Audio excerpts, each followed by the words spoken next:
Hello जी, good evening. कैसे हैं आप सब? और सबसे पहले आप सभी को हैप्पी करवा चौथ एडवांस में।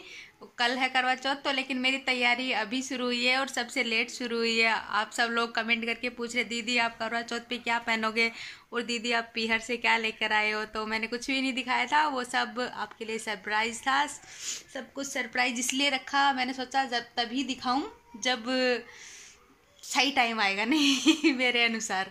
तो फिलहाल रात के बज रहे हैं 9:30 हो चुके हैं, और अभी देखिए मैं लगवा रही हूँ मेहंदी।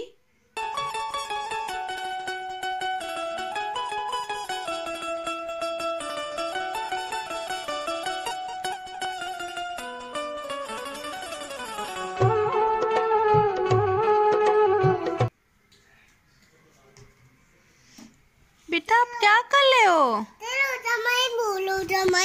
स्माइल बोलूं? स्माइल, बस स्माइल। आज मेरे बेटे की तबीयत खराब हो गई थी। ओ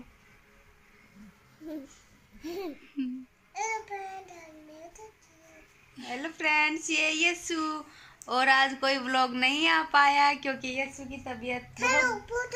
हाँ बेटा, मेरी मेरी मेहंदी, यस्सु मेरी मेहंदी। फोटो पापा के साथ खींचो, जाओ आप फोटो। आज यस्सु की तबीयत बहुत ज़्यादा ख़राब हो गई थी। 102 बुखार था इसको, मतलब कल रात से ही, लगभग रात के 2:30-3 बजे इसकी आँख खुली थी, और तब ये बहुत ज़्यादा कपकपी के साथ बुखार चढ़ गया था इसको, और तभी से बीमार है ये। फिर सुबह सुबह दिन में हॉस्पिटल लेके गए जी। ये रहा। तो इस चक्कर में आज कोई व्लॉग नहीं, तो मेरा मन था आज व्लॉग डालने का, और ऐसे टाइम भी नहीं मिला सही बताऊं तो, इसलिए सोचा कि कोई बात नहीं, कभी कभार चलता है, अपनी फैमिली है नहीं आप लोग समझते हो। तो अभी ये ठीक है, अभी खेल रही है, इसको स्टीम दी थी, और उसके अलावा दवाइयाँ चल रही हैं इसकी। 3 दिन तक पहले इसको दवाई देते हैं। अगर फिर भी इसका बुखार नहीं उतरता तो फिर ब्लड टेस्ट करवाना पड़ेगा, डॉक्टर ने ऐसा कुछ बोला है। तो देखते हैं आगे क्या होता है। तो जी हमारे ना वैसे तो प्रेगनेंसी के अंदर मेहंदी नहीं लगवाते, लेकिन मुझे पिछली बार पता नहीं था यस्सु के टाइम पे, तो मैंने पिछली बार लगा ली थी, और भगवान के दया से सब अच्छा था। तो अब की बार किसी से पूछा कि हमें मेहंदी लगवानी चाहिए या नहीं लगवानी चाहिए, तो उन्होंने कहा कि भाई तुम्हारी आंट तो खुली चुकी है, आराम से लगवा सकती हो, जब पहली बार में कोई दिक्कत नहीं हुई, मन भी क्यों हो गया, सारे तीज त्यौहार अपने मनाओ अच्छे से। तो मैंने फिर लगवा ली मेहंदी क्योंकि मुझे मेहंदी लगवाना काफ़ी अच्छा लगता है, और ये तो साल का त्यौहार है भाई करवा चौथ, आज के दिन तो मेहंदी लगनी बहुत ज़्यादा ज़रूरी हो जाती है नहीं, इसलिए मैंने मेहंदी लगवाई ली।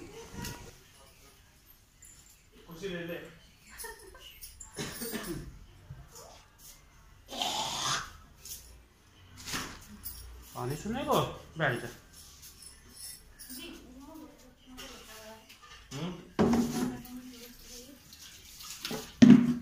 इसका क्या शुरू होने वाला है? कैसे करूं?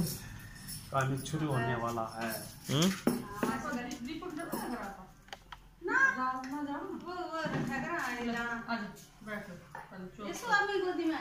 क्या करूं?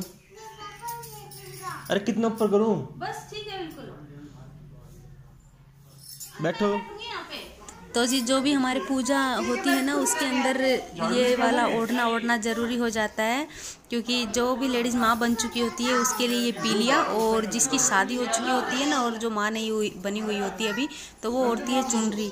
तो ये तो बहुत ज़्यादा ज़रूरी होता है हमारे घर में।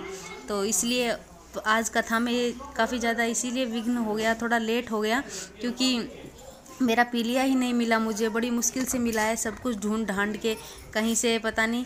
और सबसे बड़ी बात यह है कि पिछली बार जब तिलकुटनी का व्रत था ना, तो मैं भूल गई थी ऊपर छत पे जब अर्घ भगवान जी को अर्घ्य देते हैं ना, उस टाइम पे क्या हुआ कि मैंने खाली चूरमे से दे दिया अर्घ्य, और जो ये तिल थे ना, तिल का व्रत, तो तिल से व्रत खोलते हैं, तो वो यहीं पे बंधा रह गया था मेरे ओढ़ने के अंदर। तो मेरे को ये ढूंढना काफ़ी ज़्यादा ज़रूरी था, क्योंकि आज वापस से करवा चौथ का व्रत है, तो मैं आज अर्घ्य दे दूँगी माता रानी को, भगवान जी को। तो यहाँ पे देखिए मम्मी मुझे बता रही हैं कि कैसे क्या क्या करना चाहिए। तो सबसे पहले पाटे को लीपते हैं, जैसे पोछा लगाते हैं ना वैसे, और फिर उसके बाद में साथिया बनाते हैं। तो मैं अभी साथिया बना रही हूँ, और साथिया बनाने के बाद ये चौथ माता है ना, देखिए चौथ माता इसको बोलते हैं। ये बनवाई जाती है, चांदी की है ये। तो इसको मैं तिलक लगा रही हूँ फ़िलहाल। इसके बाद में जो पूजन विधि होती है वो सारी शुरू करते हैं। और अभी हम कथा करने वाले हैं। मम्मी कथा करेंगी। क्या है कि मम्मी जी कथा करते हैं हमेशा, और छोटे सुनते हैं, बड़े कथा करते हैं। तो यहाँ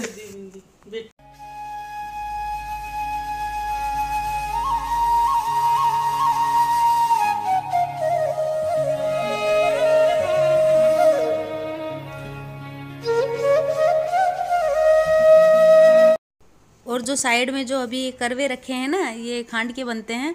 तो एक मम्मी जी का है, एक मेरा है। ये एक मैं मम्मी जी को मतलब मिनसते हैं ना, वो करके दूंगी। एक मम्मी जी, जो मम्मी जी से बड़े ताई जी हैं, उनको देंगे। तो ऐसे कुछ पूजा होती है।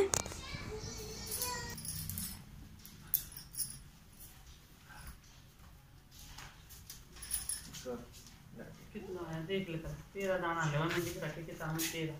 ले बेटा हाथ में ले, पकड़ मुट्ठी बंद कर।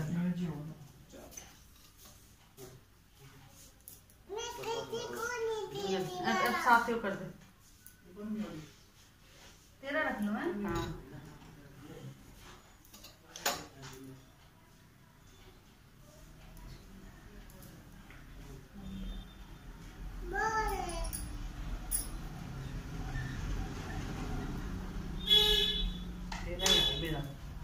बिल्कुल नाप कर एक भी खम्बत्ती नहीं है। सही है।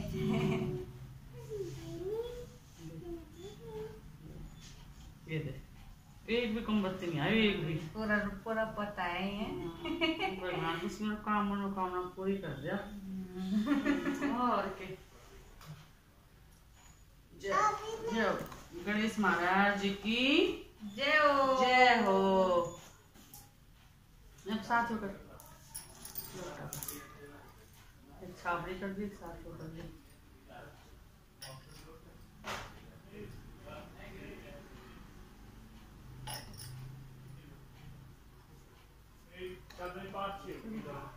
चावल का दाना डाल दे बेटा।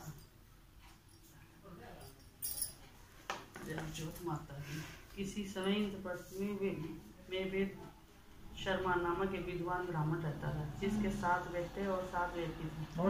हाँ, 7 तो बहनें बहुत ही लाडली थी। तो जी यहाँ हमने करवा चौथ माता की कहानी शुरू कर दी है। मम्मी जी कहानी कह रही हैं, और अगर आप लोगों को भी ये कहानी सुननी है तो मैं इसकी वीडियो डाल दूँगी, खाली चौथ माता की कहानी की और विनायक जी की कहानी की, अगर आप लोग चाहते हैं तो ठीक है। और इसके अलावा हाँ, मेला देखने जा रहे हैं, मैं भी मेले में जाऊंगी।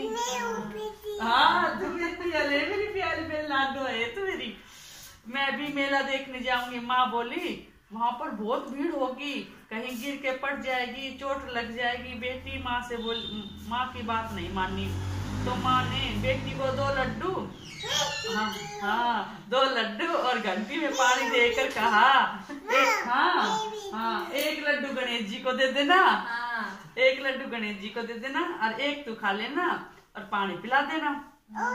हाँ, मेला समाप्त होने पर सभी गांववासी वापस आ गए, परंतु उसकी बेटी नहीं आई। वह गणेश जी के पास बैठ गई।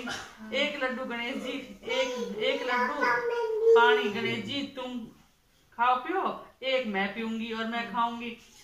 पूरी रात बीत गई। गणेश जी ने सोचा कि यदि आज मैं लड्डू खाकर पानी नहीं पीऊंगा तो यह अपने घर नहीं जाएगी। इसलिए गणेश जी लड़की के रूप में आए, बेटी से लड्डू लेकर खाया और पानी पिया, और कहा कुछ मांगो।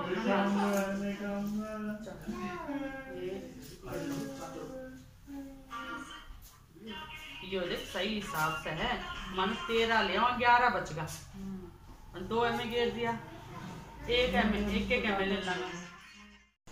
तो जी यहाँ पे हमारी कथा हो चुकी है, और अब हम सूर्य नारायण भगवान जी को अर्घ्य देने के लिए जाएंगे। ठीक है, कथा के बाद में देते हैं ना सभी लोग। तो थोड़ा सा जो अन्न है हमने जो पूजा में कथा में रखा था, उसमें से कुछ अपने पल्लू के बांध लेंगी मैं हम दोनों का, और जो थोड़ा सा है बाकी वो अर्धे में चढ़ा देंगे। जो हम बांध रहे हैं ना ये रात को काम आएगा। रात को भगवान जी को जब भोग लगेगा ना, और जब चांद को अर्घ्य दिया जाएगा उस समय ये यूज आएगा। तो जी बने रहिएगा हमारे साथ और देखना शाम को क्या क्या होता है। और मैं मम्मी को अभी दिखा रही हूँ कि जो तिल हैं, तिल कुटनी के